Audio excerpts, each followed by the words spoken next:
To the module on Introduction to Customer Service. Why does customer service matter? The quality of the service you provide to customers has a huge impact on all areas of our business. Great customer service builds trust between us and our customers. It strengthens our team, it builds awareness of our brand, and attracts new customers. Studies have repeatedly shown that customers will pay more for products or services when they feel they are receiving good service.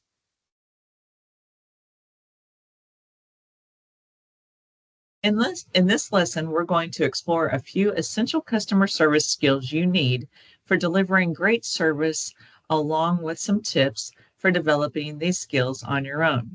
By the end, you will learn how using empathy with customers can help them feel acknowledged and valued, how being patient with customers goes hand in hand with using empathy to help customers feel supported, how using a little positivity in your communications with customers can reframe the message you are delivering and keep your conversations constructive, how enhancing your general communication skills can lead to easier, clearer communications with your customers.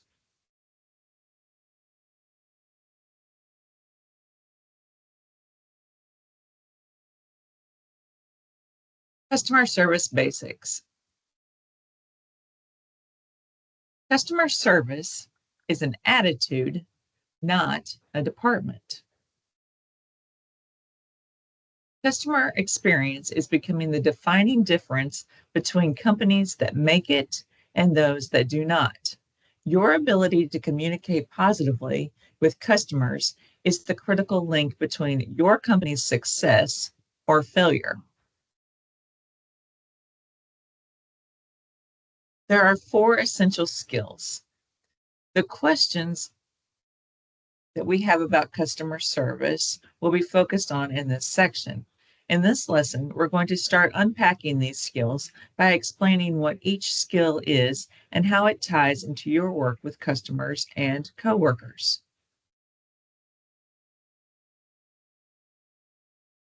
1, empathy. Empathy is the single most important customer service skill. To help your customers be happy and successful, you need to understand what happens and success mean to them. What happiness and success mean to them. And to do that, you need to be able to walk a mile in their shoes. Patience. Let's face it, delivering great customer service is not always easy. Sometimes customers are rude, selfish, and unreasonable. Sometimes you will be trying to serve these customers under less than ideal circumstances. By being patient, you can focus on the challenge at hand in the positive, constructive way. Positivity. When people think of being positive, they tend to think about their outlook on life. But when it comes to customer service, positivity is really about the language you use to frame your message. We will explore the power of positive language throughout this course. Good communication. Communicating clearly and effectively is not just a smart customer service move, it is a smart business move. Great communicators know when to talk and when to listen. They also know how to make complex ideas seem simple and relatable to others. Empathy. Empathy is about putting yourself into someone else's shoes. In a customer service role, being empathetic is important because it helps you read between the lines to understand what is really making the customer happy or unhappy. Empathy requires a certain amount of emotional intelligence. That is, the ability to read other people's mental and emotional states.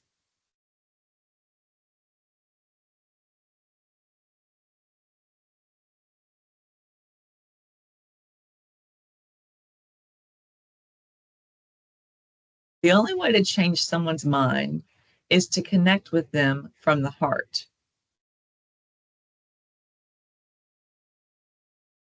Patience. Patience goes hand in hand with empathy. Ever been in a situation where a customer service person became annoyed with you, the customer? It is frustrating and disappointing when a customer service rep loses their cool. Save your customers from that awkward experience by exercising some empathy and patience, especially when you are dealing with a customer who is confused, frustrated, or angry. Not only does having a little patience help you deliver better service, but it also helps you understand and anticipate future challenges with your other customers.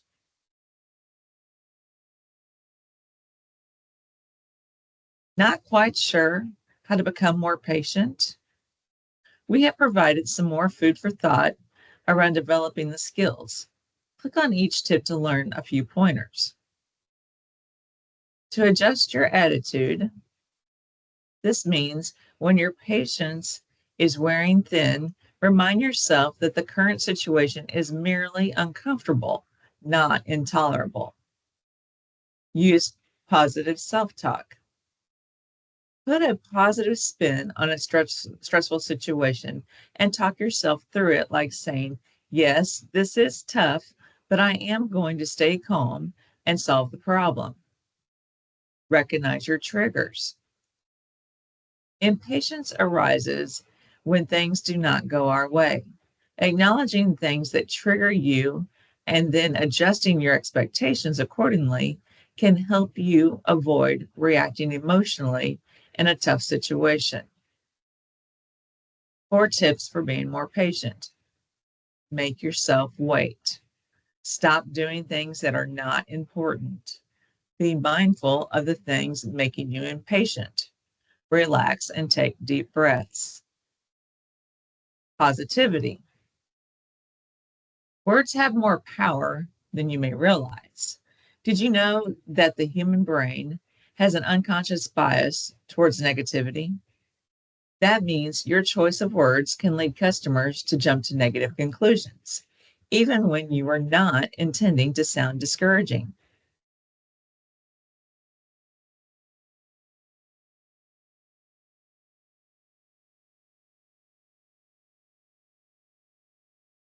We say something like, here's what I'm doing to help you. Is that negative or positive?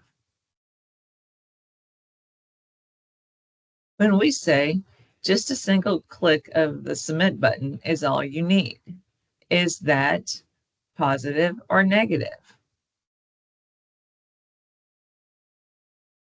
We say, we miss seeing you. Is that positive or negative?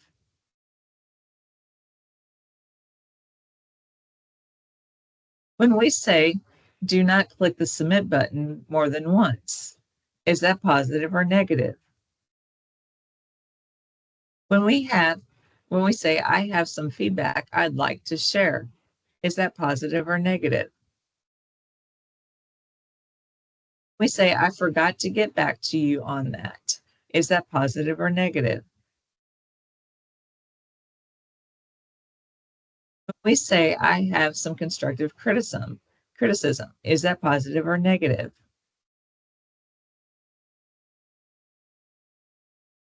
When we say, unfortunately, it does not look like I can help you. When we say, I'll set a reminder to get back to you.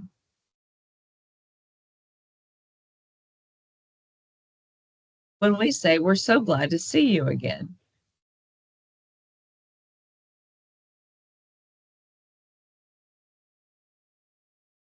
Negative issues with a positive spin. Tone refers to the emotion or attitude that the writer conveys. In business letters, essays, or general communication, creating a positive tone that conveys the message with amiable, heartfelt language typically results in a more favorable reader response.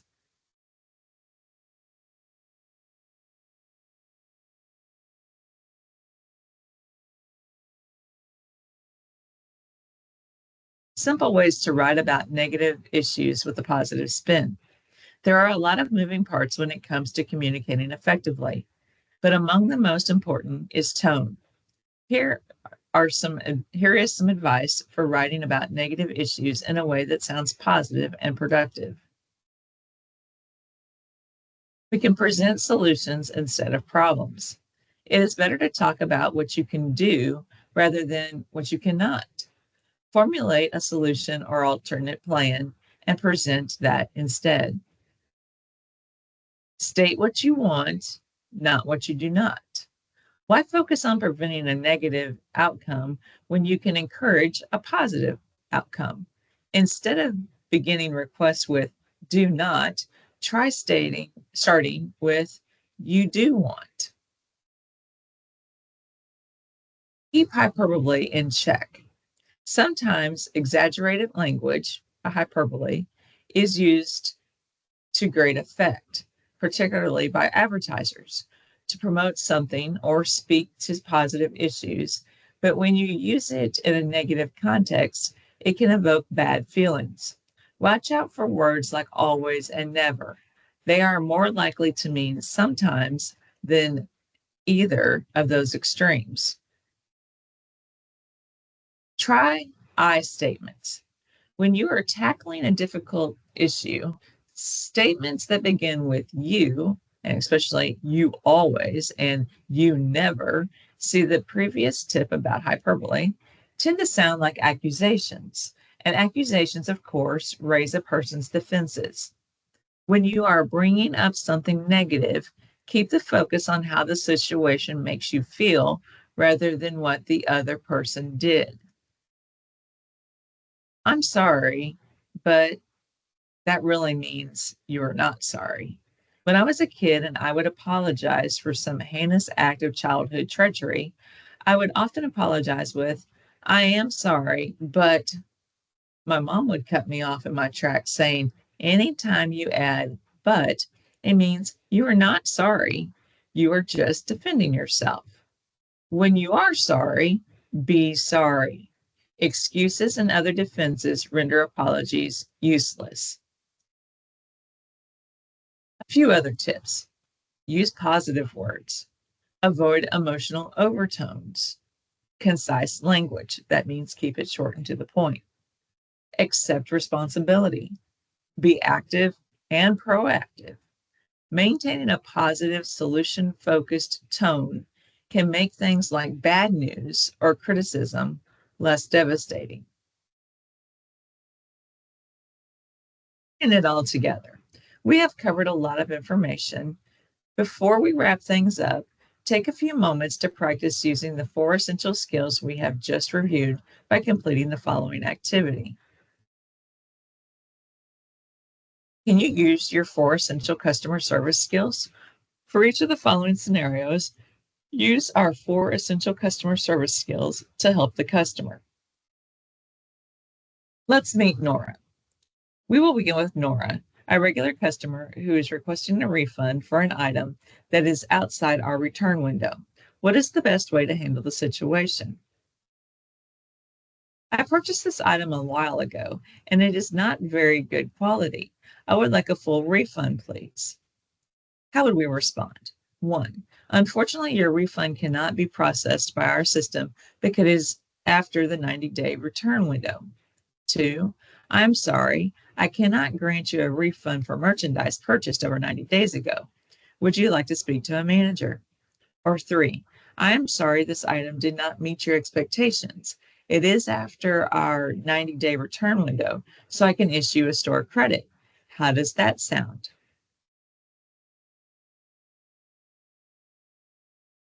Choice 3 seems to be acceptable, as Nora responds, that works.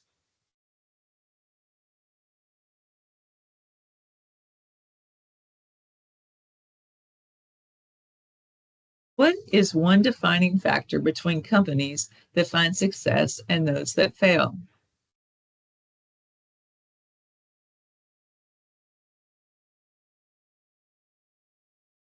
Drag and drop to match the expression with the correct essential skill.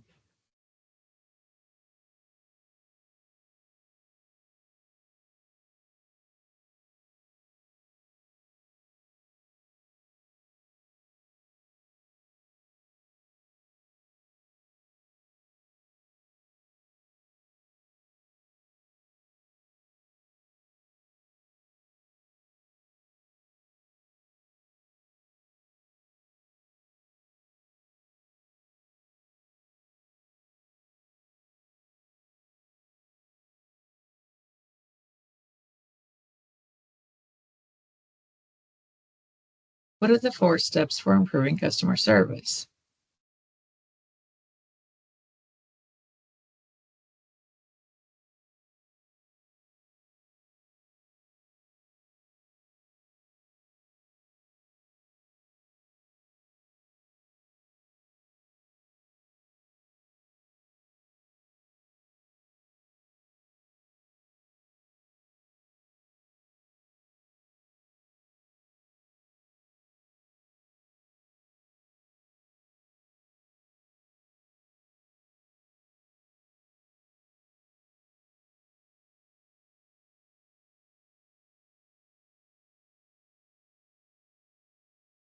Congratulations, you have finished the customer service module. Now let's move on to workplace safety.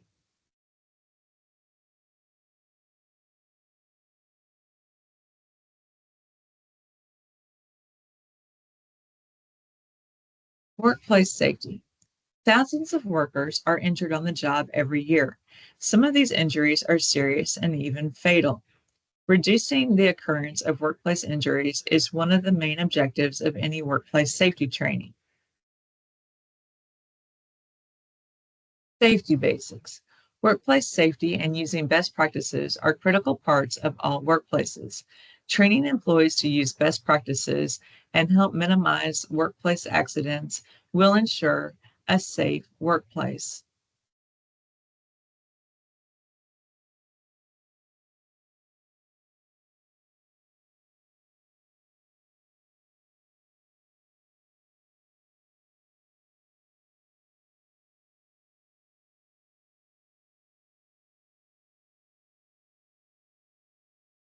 Let's review the best practices of safety. Safety training and best practices should be an important part of all workplace training plans. Training employees to use best practices will help minimize workplace accidents and will ensure a safe workplace. Reporting accidents. All injuries, no matter how minor or major, should be reported. Any and all damage to property or equipment should be reported. All near misses should be reported the occurrence that these include involves exposure to hidden or unexpected danger. You are not sure how you kept from getting hurt. Conditions or events that could injure someone who is not familiar with the area. Unusual environmental conditions lead to risks that are not normally present.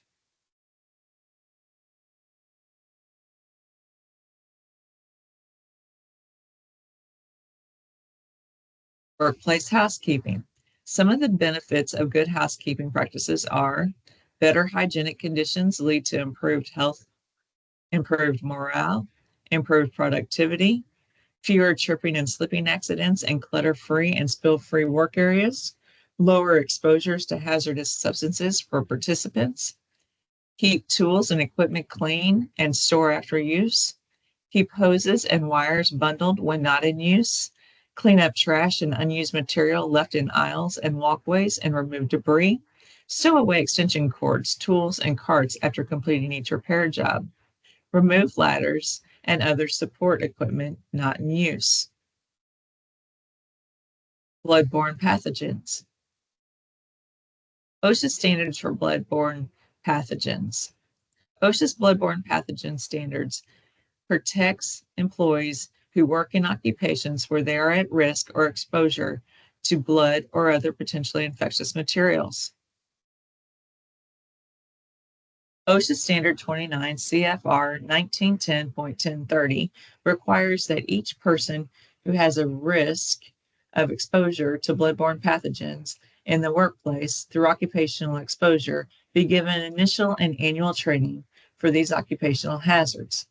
Bloodborne pathogens are microorganisms in the blood or other body fluids that can cause illness and disease in people.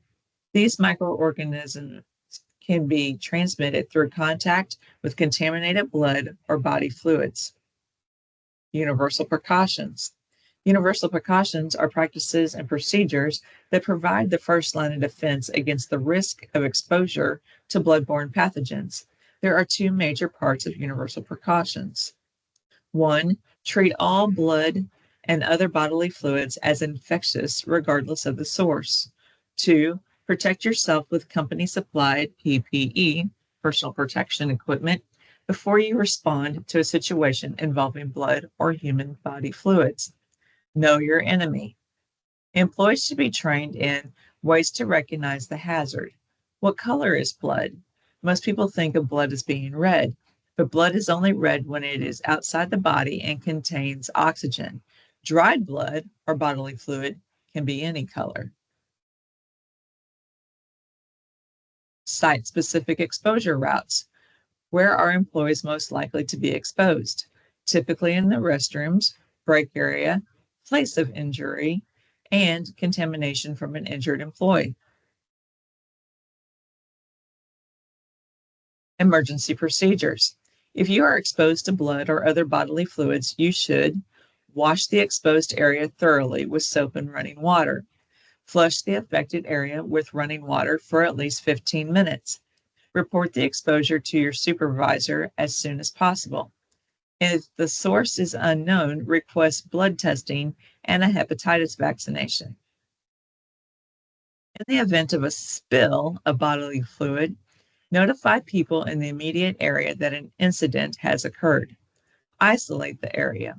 Alert your immediate supervisor and the medical department. Only trained personnel are permitted to clean up the area. Minimize contact by using universal precautions. Only trained personnel can clean up contamination and dispose of contaminated materials. All contaminated work surfaces or equipment must be cleaned and sterilized. Never dispose of anything in the trash that can be contaminated. Uncontaminated broken glass may be disposed of in a collapsible, puncture-resistant container, such as a cardboard box or coffee can. To avoid exposure, everyone should treat all blood and other bodily fluids as if they are infected. Just as with any hazardous substance, isolate the area from contamination. There are visual signs. Visual safety signs in the workplace are critical to ensure all employees are aware of hazardous and unsafe conditions. Barricades are obstructions to deter the passage of persons or vehicles. Color codes are used to indicate the type of sign or severity of the hazard, and as are specific words such as danger, warning, caution, and notice. Caution is yellow. You will see yellow tape. These help prevent entry to areas where there is a slip or trip hazard, exposed steam pipes, barricade for an investigation being conducted, or new concrete. Danger is red with red tape. Red tape is used to deter from a place where a guard was removed or damaged, fall protection due to handrails missing or damaged, hazardous chemical spills, and a work zone barricade. Danger signage includes these.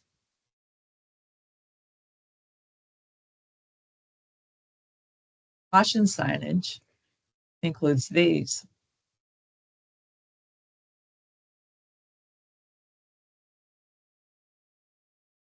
Warning, safety, and notice signage include these examples.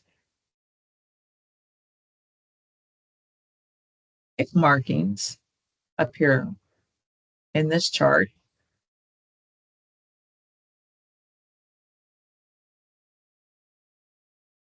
Work surface safety. Slips and trips occur when there is not enough friction between a worker's feet and the surface of the floor beneath them.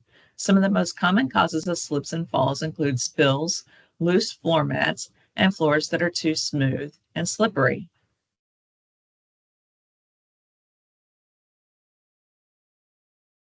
Falls.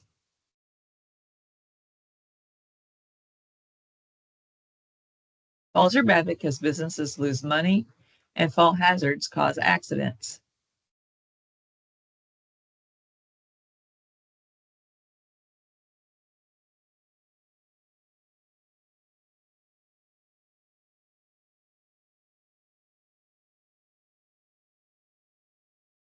Emergency preparation. An emergency action plan provides employees with procedures for the effective and safe responses required during an emergency situation, including evacuation. Typical emergency situations include emergency medical situations, fires, severe weather, bomb threats, chemical releases, and power failures. What should you do if you face an emergency medical situation? Step 1, contact your supervisor with the following information.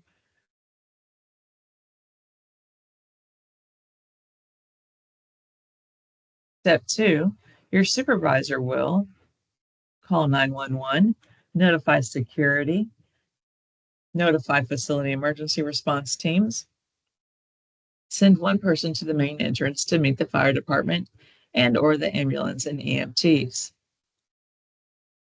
Weather safety. Severe weather can take many forms, and knowing the proper protocol for each situation is a critical part of workplace safety. Severe weather and natural disasters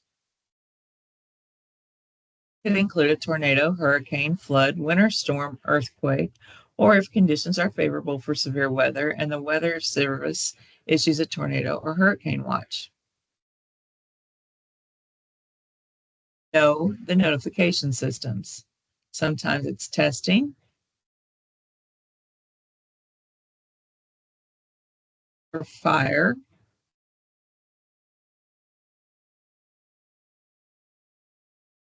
for evacuation,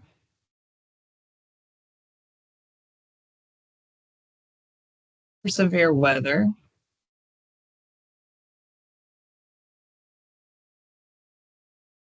for a tornado,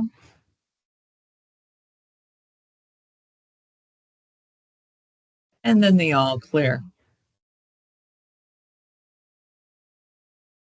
Spills, threats, and outages. Chemical spills, threats, and outages can be dangerous and even deadly. Knowing proper safety protocols will always save lives. Typical chemical releases. There are two categories: incidental release and emergency release.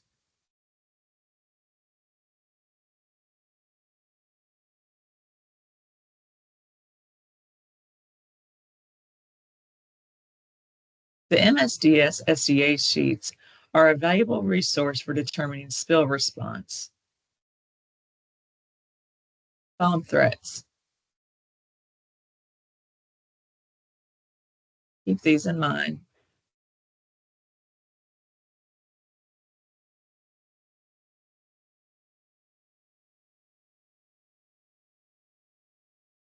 Power outages.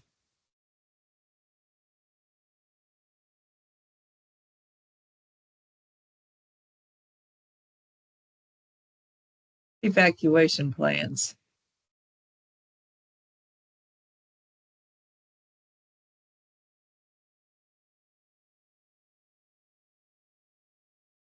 After the incident.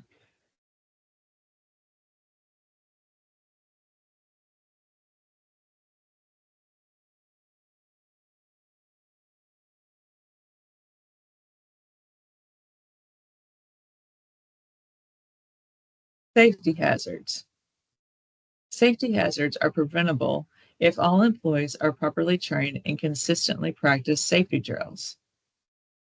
The Hazard Communication Program, referred to as HAZCOM, OSHA HAZCOM standards for industry became law in 1983. Every employee that works with hazardous materials has a right to know what they are and how to work safely with them. There are 5 main components to the HAZCOM standard.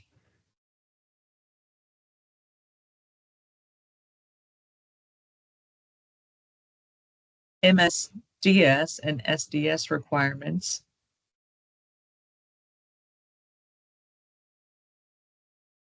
They must be on site.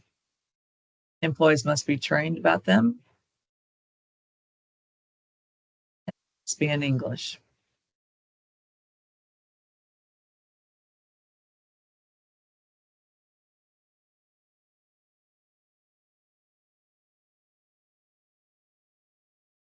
Workplace labeling. There are numbers, colors, and symbols that go when labeling hazardous materials.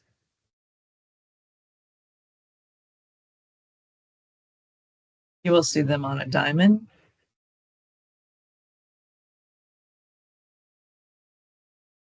Numbers indicate the relative risk.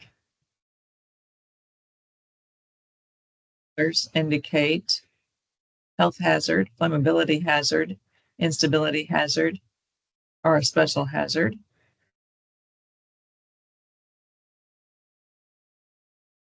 Colors also indicate the substance contained.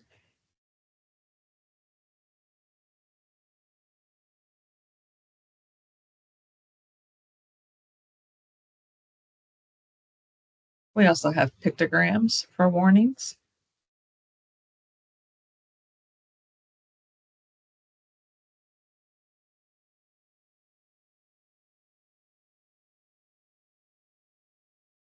This is an example of a typical GHS label.